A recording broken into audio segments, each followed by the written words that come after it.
You're listening to the Animal Free Labcast, the podcast that puts humans, not animals, at the heart of medical research. Welcome everybody to the Animal Free Labcast. We are back with a fresh new format for 2025. I'm so excited to be with you guys again. So we're going to have episodes every fortnight. I'm going to be joined this year with different co-hosts each time. So today we're with Dr. Gemma Davies. We're going to have loads more audience interactions. There's going to be a poll question. We're going to invite you to send us audio messages, and we're going to have a bunch of exciting guests. So without further ado, let's say hello to Gemma. Hi, Carla. Thank you very much. I'm really pleased to be here with you. I'm very excited to co-host the podcast with you. Yay! Just to introduce myself, yay. I'm the Science Communications Officer here at Animal Free Research UK. I've been here for just over a year, and my role is basically to talk about science with our wonderful supporters. Bit of background for me before I joined here. I did my PhD at Cardiff University, where I was studying kidney cancer. And before that, I did a master's in cancer biology and therapeutics. So my background is in research. What I kind of found as I was doing research, as much as I loved actually carrying out the research and doing it myself, I really saw firsthand how widespread animal use was in research. And it became a real issue for me. I found myself under pressure to try and use animals in my work, which I just didn't feel was necessary and didn't want to. So that's kind of why I moved away from the actual research and how I kind of came into this space and found myself my fantastic role here at Animal Free Research UK. So I'm really happy. Well, we're so delighted to have you on the team, Gemma. It's really important to us that you're here and that you're helping us to translate quite complex science for people like who aren't scientists, people like me. So yeah. Absolutely. Yeah, it's really interesting. You know, I'm just really happy to be able to get everybody involved and sort of understand, you know, the complexities of this issue.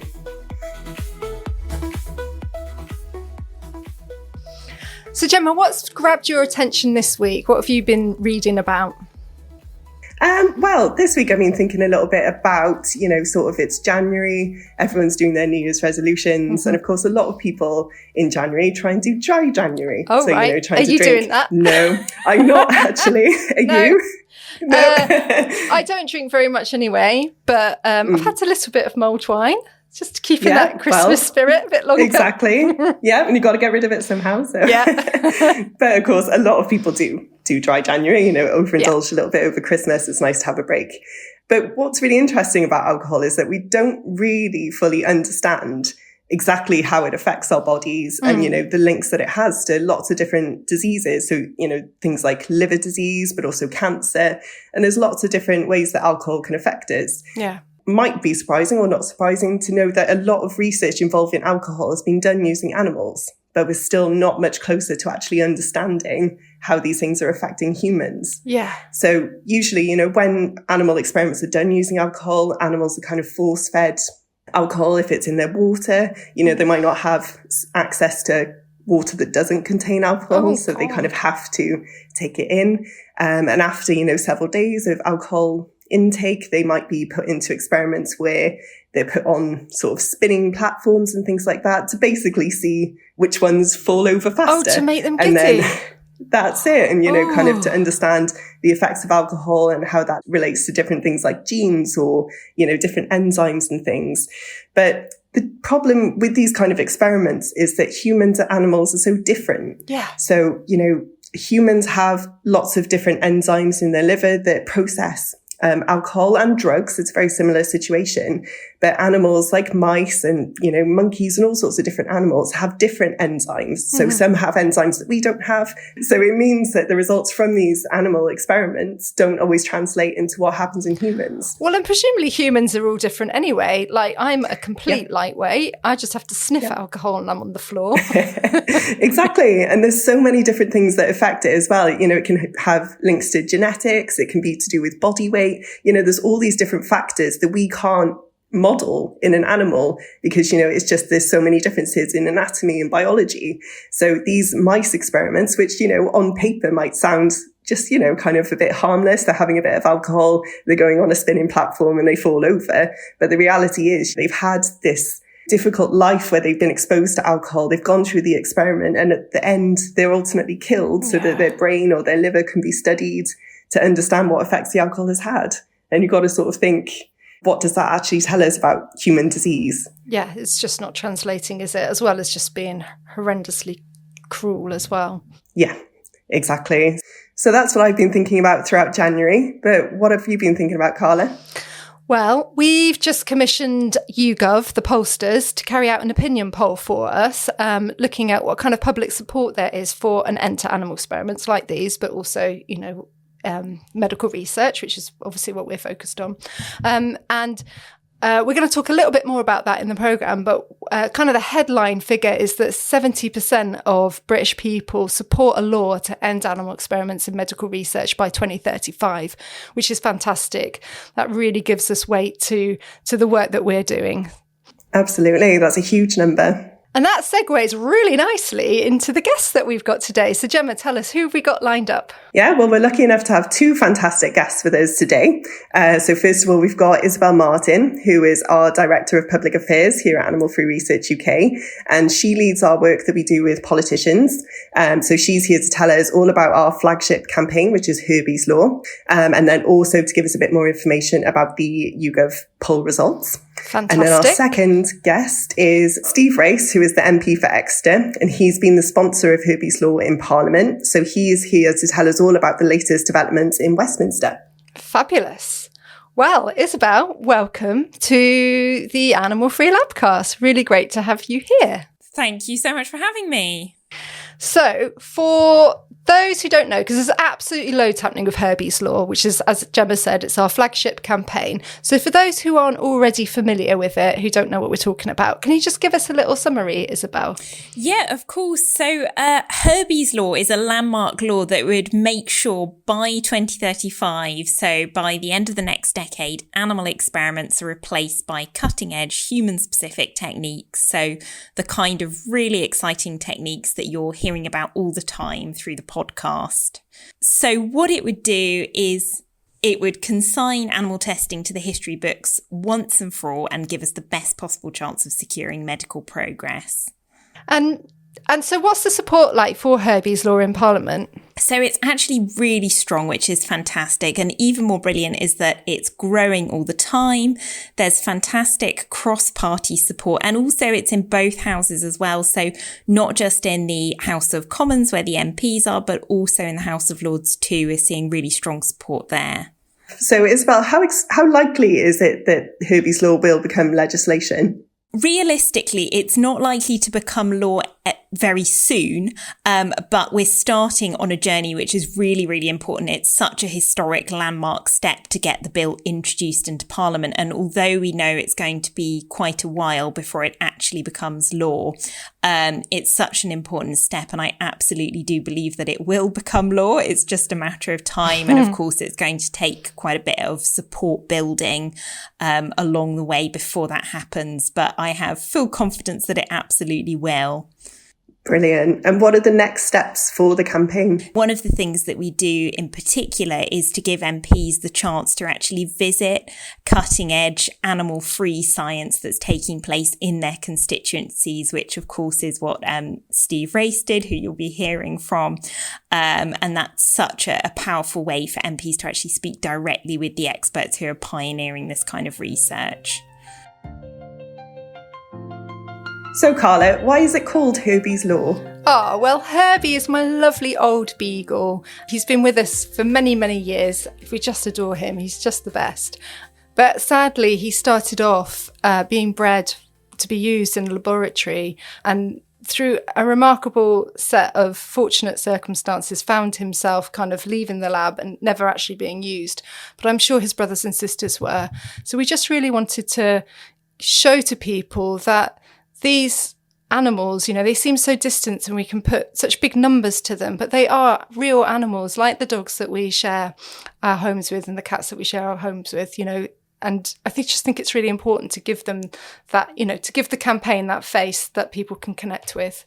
That's fantastic. And Herbie's so lucky to have ended up in such a wonderful home. But of course, it's a reminder that there's so many other animals that aren't so fortunate and are used in experiments every year. So it's just a reminder why this cause is so important.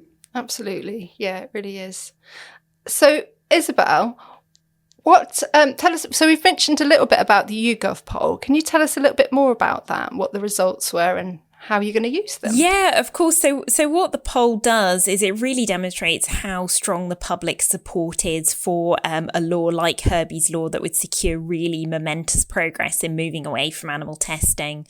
So it showed that 7 in 10 people in Britain would support the introduction of a new law that would end animal experiments in medical research by 2035, and of course also include measures that would support scientists with this transition.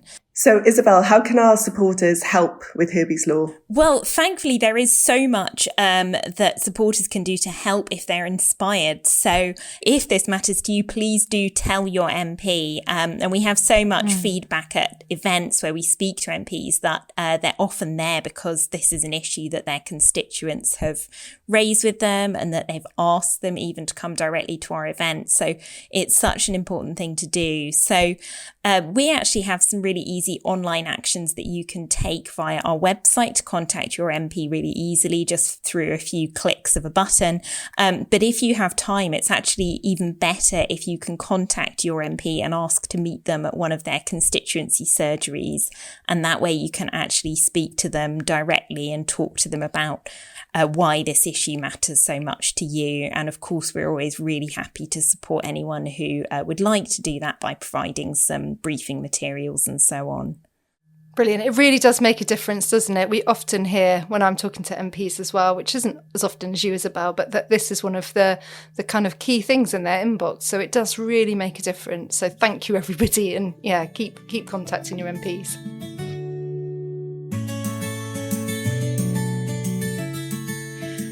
So as part of our new format for the podcast, we're going to be asking a poll question every week. So it's very related to what Isobel's been talking about. So Gemma, can you tell us what our first poll question is going to be? Yeah, absolutely. So our very first poll question is, would you support the government redirecting funding from animal experiments towards animal-free research? And it's very simple, yes or no. You can vote on Facebook, Instagram and Twitter, and we'll discuss the results in the next episode. Tell us the poll question again, just so people have got it in their heads. Would you support the government in redirecting funding from animal experiments towards animal-free research? Yes or no? If you'd like to tell us your thoughts about the poll or anything else about this episode, please do leave us a message on 020 80 54 96 95. So again, that number is 020 80 54 96 95.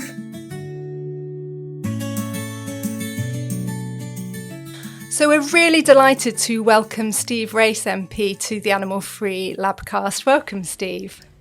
Hi there, Carla. How are you doing? I'm good, thank you. How are you? Yeah, not bad, thank you. Coming to the end of a busy week. So can you tell us a little bit about your bill, Steve? What it is, how you got involved, what motivated you to put it down? Of course. So I have put the animals in medical research brackets prohibition into Parliament. So I was picked for a presentation bill, which is a type of private members bill. And I chose to do it on animals in medical research because I'd been for a visit already with Animal Free Research to the Centre of Excellence in Exeter to see the work that you do in partnership with Laura Sinclair, one of the researchers there, on her work on de-aging cells, which is really interesting in its own right, but also of interest is that she is funded to do that research in an entirely animal-free way, which I thought was really fantastic, and it opened up really big questions for me about what we can do with animals, the fact that it's cutting-edge science in its own right. We should be world leaders in this, but also as I got deeper into the topic about sort of animals in medical research, I really thought it was something that hasn't had enough focus in Parliament and in politics, and wanted to do something about that. So, Steve, what is happening with the bill in Parliament and what are the next steps? Yeah, so the bill, as I say, it's a private members bill. So there are very, very few private members bills that ever become actual law. And I don't think this one will in this form. But what's really important about it is that it hasn't been this iteration of a sort of Herbie's law style piece of legislation that's gone through any process at all. So it's a really big milestone for the campaign generally to get this as a proposed bill. So I'm using it as a stepping stone on a wider campaign to try and then get the government to commit to phasing out animal research, which was focused on in the Labour Party manifesto, for example. Yes. So that's a really good step in itself.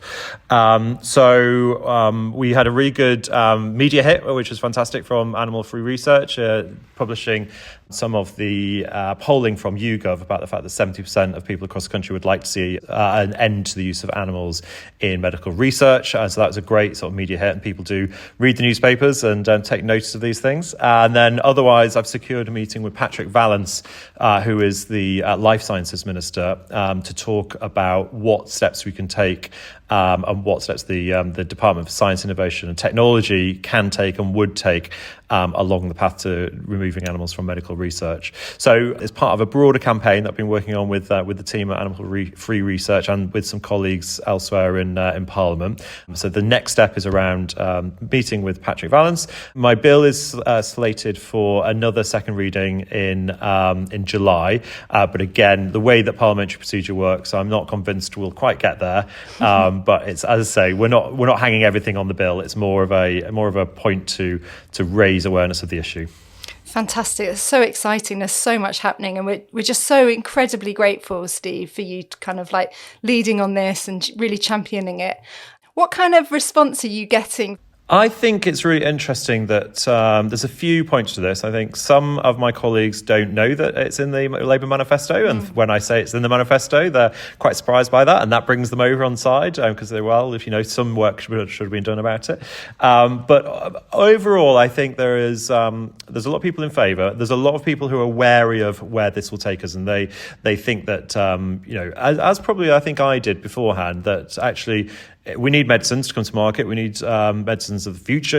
We need all that. And if that takes animal research, then largely, as long as it's done and as ethical as it can be, then that's fine. But actually, I think when I start to explain to them not only that you can do it without animal research and that the techniques do exist, those techniques in themselves are cutting edge science, and we ought to be world leaders in that type of science as well. But also the fact that use of animals in medical research is not going down either. And you would probably expect fewer and fewer animals to be used. In reality, certain types of animals, as we know, actually are going up massively in terms of use, like horses, for example, are going up. The Home Office doesn't necessarily reject any, and hasn't, I don't believe, rejected any applications. And so I think another part of this campaign is putting pressure on pharmaceutical companies to think about how they should be changing as well. I get the feeling that there's a bit of, there's not a pathway within most of the pharmaceutical companies to move away. They just do what they do because they do it. So I think we need to be, I'll be pushing government to put more research funding into these techniques, for example. But I do also want pharmaceutical companies. When I spoke to one specifically about some of the work that they're doing on medicines as part of my role on the Science, Innovation and Technology Committee, and as one of my questions to them was, what's your strategy for reducing use of animals in medical research and animal derivatives? And their answer to me was, well, we have broad principles, but broad principles are all fine, but if you don't have a strategy, then you don't have a plan. Yeah. If you don't have a plan, you're not going to do it. Absolutely. So I think this is one of the sort of areas that I do want to work on in particular, to get, the UK should be at the forefront of all cutting edge sciences, and this is one of them that we really need to be doing. And I don't want it to be left behind just because it's seen as, I think, I know that Animal Free Research do this. It's about science and animals. It's not just about the well-being of animals. It's really important, and well-being of animals is really important. But actually, the science is the bit that will make people sort of agree with it. I think a broad-based coalition of people agree with it. Yep, that's brilliant. Really exciting stuff there. So, Steve, is there anything that you would say our supporters can do to help with the bill and pushing along Herbie's law? I think it would be great for supporters to contact their own MPs and to really raise the issue with them. But again, I think it's based on that explaining the science, because I think that really is what will bring people over. So explaining that we want to be at the forefront of this, explaining that we're falling behind as well. We used to be a world leader, and we were there first when it came to banning animal testing for cosmetics, for example. We were there before the EU and many other countries in the world, and we should really be at the forefront in this as well. We're not at the moment, but we I think the Netherlands, America even, are a bit further ahead than us. So we need to work out what we need to do to get back on the front foot on this. So why now, Steve? Why is this the perfect moment for Herbie's Law and for finally bringing about this kind of transition towards better science and more kindness for animals? I think that the time is now because the Labour government is putting a big bet on science, innovation and technology, and life sciences in particular. We want to encourage as many life sciences companies to invest in this country as much as possible. We want to be at the centre of that in the world, and therefore we need to do that in a sustainable and an ethical way that also delivers the best science as well. It can't just be bad science, it's got to be good science. And I think that as we scale up and encourage companies to invest here in life sciences, we also need to set the standard for the world. I think this is one of the really good areas where we should be doing that. Fantastic. Well, thank you so much for joining us, Steve, and more importantly for championing this in Parliament. We absolutely could not do this without your help. You are such a star. You're Herbie's hero. Thank you. Well, I couldn't have done it without you all, so thank you for all your support. Thank you, Steve. It's been a great working relationship, so thank you. It's been really good to hear directly from the horse's mouths, so to speak, from Isobel and from Steve Race, who are making Herbie's Law happen in Parliament. I hope everybody at home's really enjoyed listening as much as I have. Yeah, absolutely. It's so inspiring to hear that this is actually happening and, what the next steps are for the future. It really feels like we're going to finally make some change. So it's really exciting. But don't forget that if you want to get involved and if you want to help with Herbie's Law, you can always contact your MP. It's really important to keep putting the pressure on the MP so they know how important this is to the public. And you can keep up with everything that's happening with the campaign on our website. And if you sign up to our mailing list as well, you'll get our emails and you can follow us on all the socials as well. And I'll just do a little plug for my brand new Substack. It's a companion to this podcast. If you just search for Animal Free Labcast online, you can read and subscribe and comment and just take part in the conversation. There's so much happening and we really want you to be part of it as well. So Carla, what have we got planned in for the next episode, which will be live in a fortnight? So we're going to be talking about a new report that's come out recently from the Home Office about the use of animals in experiments. And we will be talking about cancer because it's World Cancer Day on the 4th of February. So we're going to be talking about some of the really groundbreaking animal-free cancer research that our scientists are doing. So that'll be really exciting. Yeah, fantastic. Looking forward to that. In the meantime, Gemma, please can you remind everybody of this week's poll because we'd love you to vote. Yeah, of course. The question is, would you support the government in redirecting funding from animal experiments into animal-free research? And it's a simple yes or no answer. And you can vote on Facebook, Instagram or X, and we'll discuss the results on the next episode. And if you'd like to tell us your thoughts about anything about the poll or about anything you've heard on the episode today, anything that Gemma and I have been chatting about or anything that Steve and Isobel have been talking about with Herbie's Law, then you can leave us a message on 020 80 54 96 95. That's 020 80 54 96 95. And we'll play back some of the messages and have a chat about those next time as well. Well, thanks so much for listening, everybody. Gemma, that's coming to the end now of your first episode in this new kind of fresh new format for the podcast. How did you find it? That was really great. I really enjoyed that. Thank you for having me on. Well, we hope you join us again next time. And I hope everybody listening, you'll join us again next time. If you've enjoyed this episode, please do leave us a review and share with your network and just spread the word far and wide.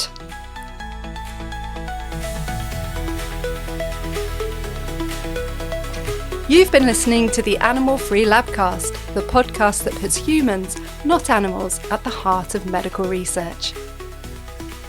If you want to find out about more ways to move to a world of animal-free research, then head to our website, animalfreeresearchuk.org. And if you'd like to send us an audio message about the poll or anything else you've heard in the podcast, then leave us a voicemail on 0208 054 9695. That's 0208 054 9695. Thank you for listening.